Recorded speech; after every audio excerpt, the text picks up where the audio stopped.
What's up, guys? Andrew Sweetwater Soft Wash here. Hope y'all doing well. Coming at you on a Saturday, late afternoon, early evening. I just want to make a quick video talking about a couple things I think are important for everybody who owns a business, and specifically in the pressure washing game. Hope y'all had a good week, made some money this week. I know I have. I've been grinding it out, hustling. This guy had a job today in Atlanta, so that's about an hour away from where I live, and it was a customer that he reached out to me on Facebook a long time ago, about a couple months ago. He was about to close on a house in Atlanta and wanted me to come out and clean it up, but then it fell through. But he got this house and reached back out to me, so I was thankful for that. But it was about a $4 million house. It was pretty interesting, actually. He just wanted me to do some flat work, retaining walls, things like that, miscellaneous things. And it was a pretty neat house, big house.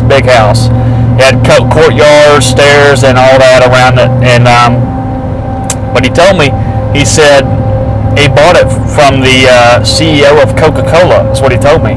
They moved to Africa or something, and he bought it from them. I was like, wow, that's something else to buy a house from somebody that big. But I thought that was interesting, so I asked him what he did, and he told me he's a younger guy. I mean, he said he's been a financial analyst since he got out of college. So I thought that was interesting. He said he went to New York for a while and got involved in a hedge fund, and then took his skills, came here and applied it, and he's been taking the opportunities that he's been given and making the most of it.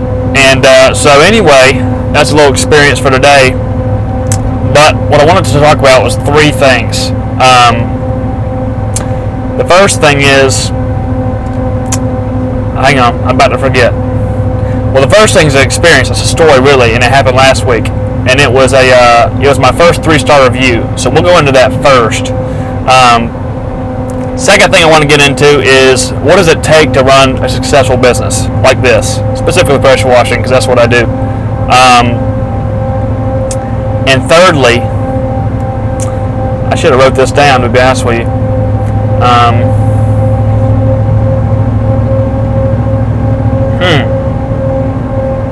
Alright, we'll just get into the first two, and I might remember as I go. So, for the first one, it's experience. So last week, this guy's been he called me out, he called me, and I didn't go out there because I knew it was a lower end subdivision. And so he wanted windows inside and out. I said, okay. So about 2 weeks out, so I put him on the schedule for 2 weeks out. He was getting up prices elsewhere, and he told me there's people that are higher than me. I said, okay, here's the bottom dollar I'm going for you, inside and out. And he has screens on every window. So I said, it includes screen removal, window cleans inside and out. He said, okay, let's do that. $550, I think is what it was. That's what we're doing. That's what we agreed upon. So I get there, and my sister was helping me. I get there, and we do the windows. We do the outside first. Well, actually, we go inside, take the screens out, so we can get to access the outside. That was just a pain in the butt. I mean, I just don't like doing that. It'd be nice if they would do that for me. Some people just aren't. That's where you need to really adjust the price accordingly when you run into stuff like that.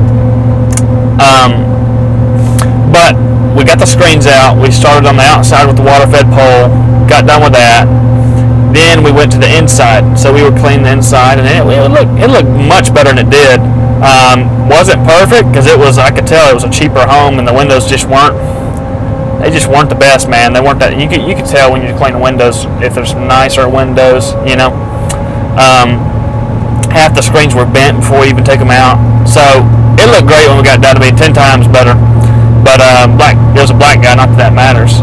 But he told me, he said, he opened up the window. He said, are you going to include all this frame seals and all this inside the window because it's dirty? I said, look, yeah, I don't include it with the inside and out because it's just so much more work.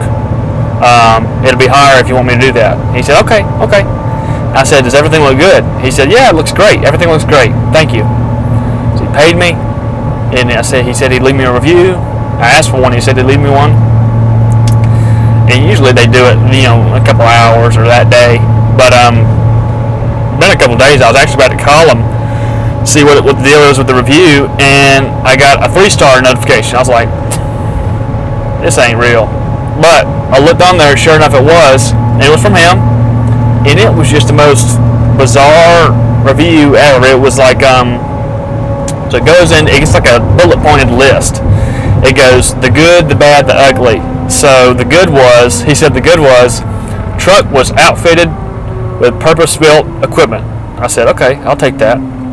Then he said, technician was the nicest ever and made an effort to make us happy, or something like that. I was like, okay, that's good. Then it goes to the bad, and it's like windows could be, the cleaning job could have been less, it was less desired. The result was less desired. There were some spots and some streaks left on the windows, and we had a guy in Florida who did our windows who was much more affordable and did it much better and left them spotless, but he moved out to Florida. And so I was like, okay, why are you talking about him? Then he goes to the ugly, and he said, and he literally lists he goes, for the other person that he had to do the windows, he starts listing the stuff they offered. So like, windows inside and out, frame seals included, $1 million insurance. He even mentioned the truck insurance. And he said, 2-day rain, if rain, we'll come back and clean again for free, guarantee. 100% customer satisfaction guarantee. I was like, why are you mentioning all the stuff they do? You should have just went with them. You ain't gonna hurt my feelings. Just go with them. And so I texted him, I said, look, I'm sorry you weren't happy with the results. If you had told me on the spot, I would have cleaned them all again for free. And he said, hey man, I just had to be honest. I appreciate you. Thank you. Like, all right.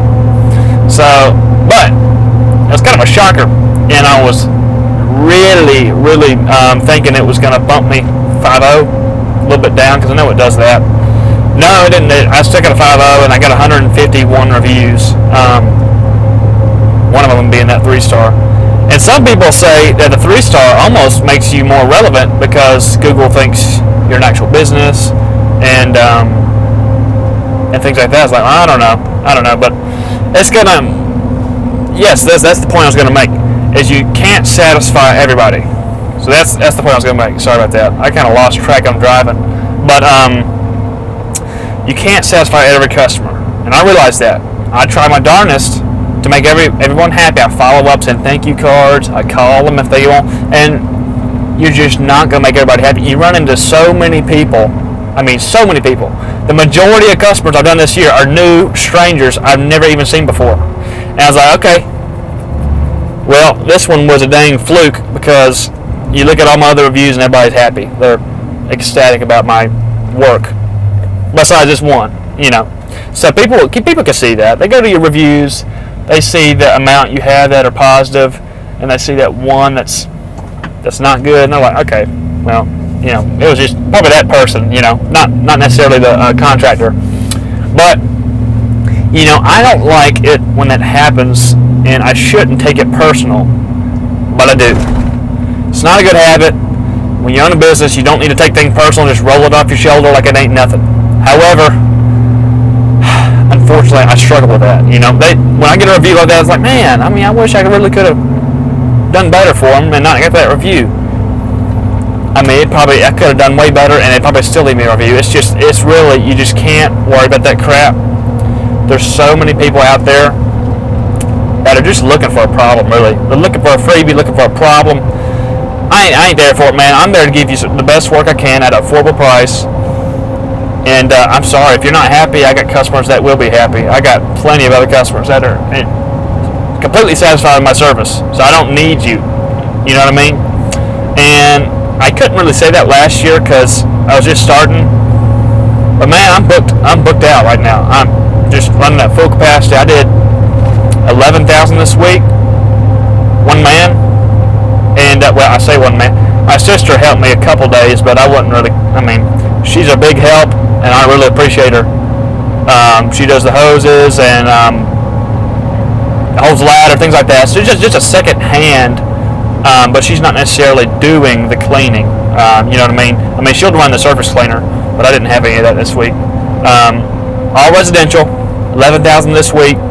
I got 12,000 next week lined up, and man, that's smoking. That is smoking. My record last year was 9, and it was, dude, we were running. I mean, in the summer we were running, 2 jobs, 3 jobs a day, and that's what I got for next week. But 2 jobs a day, and it's exciting to see growth like that.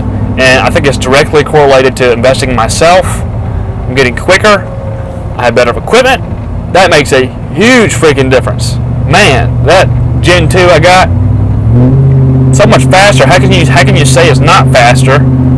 I mean, when last year I was on the mini skid and I did this in 2 jobs a day, and it's not that much. So anyway, so you can't satisfy everyone. So just get that in your head. Don't worry about it when you have these sticklers. That, I mean, there's always going to be somebody who wants to complain. Don't even freaking worry about it. I'm not worried about it right now, so ain't my problem. I tried to help them the best I could. That's all I can do. That's all I can do. Second thing is, what does it take to run a successful business? Specifically pressure washing. Well, let's go into that a little bit. So when I started this business, and this will kind of dip over into what I'm doing to get leads as well. But when I started this business, I had to do everything, and I still do everything. But now that I have more money, I can kind of delegate some things to make my life a little bit easier. But so when I started this business, Color Footbridge, got the website up, okay, doing that, getting reviews, doing project posts, knocking on doors. I mean, every day, knocking on doors. When I don't have jobs, knocking on doors. In school, writing postcards, scouting to find people to write postcards to. Going to groups and meeting new people, referral groups, Chamber of Commerce, everything. Not Google ads yet, but Facebook ads, posting on social media. Google ads came later last year, so I didn't do it the whole year except for August slowed down. And as my first year, I had no idea I was going to do that. So I was like, okay, let's get this Google ads running. Once I started the ads, 3 weeks, I started getting calls. I was like, I ain't stopping this now. I'm still running the ads, the same budget, pretty high budget. Google ads, Facebook ads, everything you can think of, I'm doing it. And you know what? It's not one thing that's going to get you a lot of business. It's everything combined. So everything intertwined, every little thing intertwined is going to have that phone ringing. I get calls from all sorts of places. I mean, I get calls off Nextdoor. All I did was dang register on Nextdoor. People find me and they recommend me because I've done work for them. But I'm really never on there. I get some calls. People found me on Nextdoor. People found me on Facebook. Job Today found me on Facebook. I mean, you got to be out there for people to find you. I have found, though, sort of my best clientele, though, this year. Kind of stumbled into that. But I told you I was writing postcards last year. Now I have money. I can pay Postcard Mania to send postcards out for me. So that's the kind of thing you want to work towards. You want to work towards not having to do that just time-intensive work and paying somebody to do it. I mean, it's worth the money, and it is a lot of money. I mean, I'll admit, it's a lot of money to have a bunch of postcards sent out. Yeah, it's a lot of money. However, you know the right clientele, you're in the right place, that's gold. That's gold mine. I mean, I sent it to the right place, 3 rounds. I'm about to send my 3rd round out early next week, and it'll probably be tenfold what I put in. I mean, close to it, because I mean, and that's just, postcards is not an instant thing. Some of it is, some of it's not. People hang on to your cards, so we'll know after the fact. But in the neighborhood I'm sending them to, I do one job. That person refers me to 10 people. I do a good job for them. They refer me to 5 other people. It's crazy. It's like madness. And, you just got to figure out what works for you. What I found what works for me is to do everything at once. And just a little bit of everything. And it doesn't have to be crazy, all in on one thing, man. Just do a little bit of everything. When you got some time, go knock some doors. When you got some time, go knock some businesses. Do some calling. Do some cold calling. I mean, the one day I did cold calling, I got a job. I went to retirement homes and all that to kind of see if people needed business, and I also called them as well. So I called them. There was one day I went to the specific one. Lady called me back that day. Hey, I need you to come do my retirement home. I did both of them. One day, $1,600. Then she called me, need her house done. That's $600. Took me a couple hours. Then she referred me to another guy who owns a bunch of rental properties, and I do work for him right now. It's just like, dude, you have no idea what it can lead into. And I'll keep harping on this. You have no idea what it can lead into if you don't try. You know, the worst you can say is, well, I tried and it didn't work. I'll do something else. That's fine. That's fine. I ain't got no patience for not trying, man. I ain't got no patience. And what it takes is, you got to put your head down and work, man. You got to say no to things that are not going to contribute to your business. Because what's your business going to lead to, right? It's going to put you in a position to have financial freedom. You're going to have to provide for your family somehow. It's going to have to do that. It's your livelihood, and it's a big freaking deal. And for people to tell you it's not important and you need to take time off and go on vacation and hang out with your friends, screw that, man. Screw that. I didn't do it all high school. People were asking me to. I didn't do that crap. I was working. Look at me now. I got a business, 2 paid-for trucks, doing pretty well, and it's going places, man. It's going places. And why? Because I put the work in. But I was smart about it. I got training. I sought help. Then I implemented. But nevertheless, just focus on what you're doing, at least until you get your business off the ground. Those first couple of years, and I'm feeling it right now, these first couple of years, and it's getting better every year. Way better than last year. But it's hard. It's freaking stressful. So you just gotta, it's not really a balanced life, and people say it's you need to have balance in your life. Whatever, man, whatever. And they also say, you plan your own schedule, so why can't you do this? Not really. I disagree with that statement. I think that the customer plans our schedule, because when they call them, I'm scheduling them and I'm doing work for them, and that takes my time. So that's kind of BS. When people say that, it's BS. So there's going to be people trying to take you down, trying to distract you, because they're just jealous, and they always want to see you do good, but not better than them. So always remember that. I find it to be very true. It's very true. My closest friends, very true. So we talked about can't satisfy everybody. Second thing we talked about what it takes to run a successful business, and that third thing was kind of tied into the experience slash can't satisfy everybody. But I'm just going to tell you right now, guys, it's going to be all right. I'd keep hustling, and you need to be around guys like me that are willing to help, willing to talk. I see so many people when I get chemicals. Look on Facebook. I'm not in any other group than there's a Facebook group, if y'all don't know, it's called the Inner Circle. Blueprint. It's paid for. It's paid. But I tell you what, there's no shenanigans going on in there. It's strictly business. People there to help. You put questions in there, people are going to respond with help. Nobody's going to make fun of you. And dude, when I see other groups, like, I'll give you an example, Pressure Washing Friends.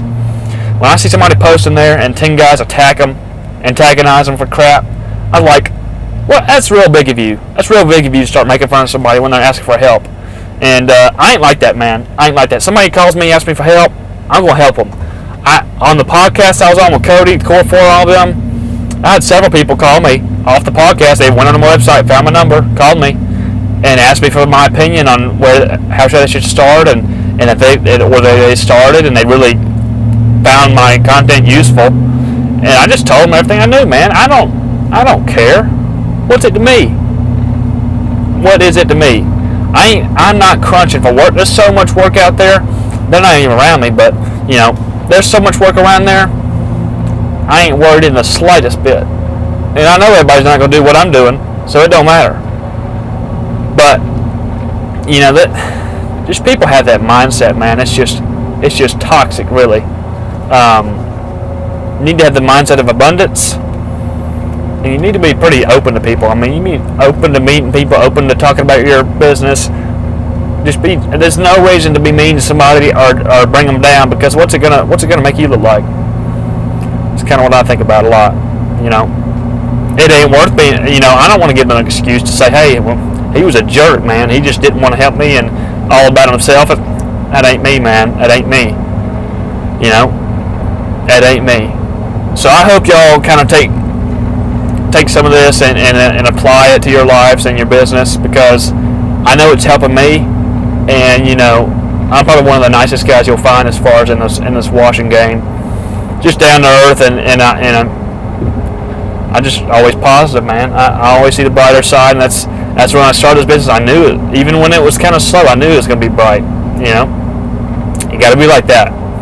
So, any of y'all need any help, hit me up. You can find my website and all that crap. I don't mind helping you, but there ain't no excuse for not starting. There's no excuse for not having some work, because look, there's never been more opportunity than now. So with that being said, I'm going to put y'all a little time lapse in here so y'all can see what I did today. But y'all go make some money, man. Go kill it. And I'm rooting for all y'all. That was Andrew at Sweetwater Soft Wash. Peace out.